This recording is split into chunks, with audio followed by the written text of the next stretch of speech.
Magandang araw na muli mga boss. Dahil manipis na yung gulong niya sa harap at malayo yung biyahe, nagpalit ng dalawang gulong yung may-ari ng sasakyan. Dahil bago yung gulong, kailangan ito ng wheel alignment at dapat walang sira sa pangilalim. Problema na diagnose ng mekaniko, sira daw yung suspension arm bushing. Kaya hindi siya nai-align at pinacheck ulit sa akin kung ano ba talaga sira. At kung makikita nyo, di ba yung gulong kalug siya?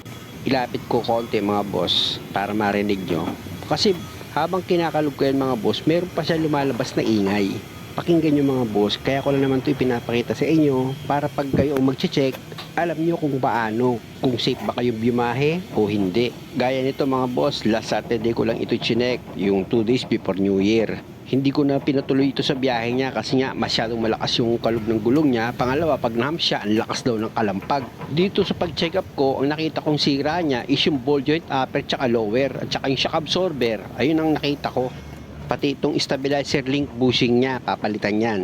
At kung mapapansin nyo, itong outer tie rod niya, may kaunti na rin siyang kalog. Pero dito sa lower arm at saka sa upper arm, ganun din dito sa wheel bearing niya, para sure ako sa paghatol, kakalasin ko muna lahat ng nakakabit dyan. Tsaka ako ngayon ima-manual check up.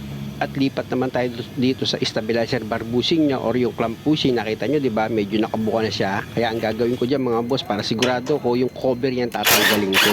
Maganda kasi pag humatol tayo sa pyesa, sigurado tayo na sira talaga para hindi kawawa yung customer at hindi naman magastusan ng malaki. Dahil nga sa pwedeng panggalingan niya na pag nahams daw itong sasakyan niya is ang lakas daw ng kalampag. Sa pagtanggal naman ng cover nito mga boss, gagamit ka dyan ng socket wrench sa number 14. Pag naluwagan mo na at matanggal mo na yung mga bolt, ayan na, nakikita mo na ngayon yung stabilizer bar bushing mo kung okay pa siya o hindi. Nakita mo to, maluwag na siya, di ba?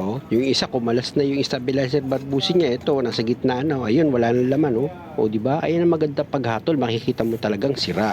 Dahil wala pang naka-ready budget, next week ko na ito magagawa. Ganun lang mga boss, maraming salamat sa panonood. Sana wag niyong kalimutang mag-subscribe sa channel ko. Salamat!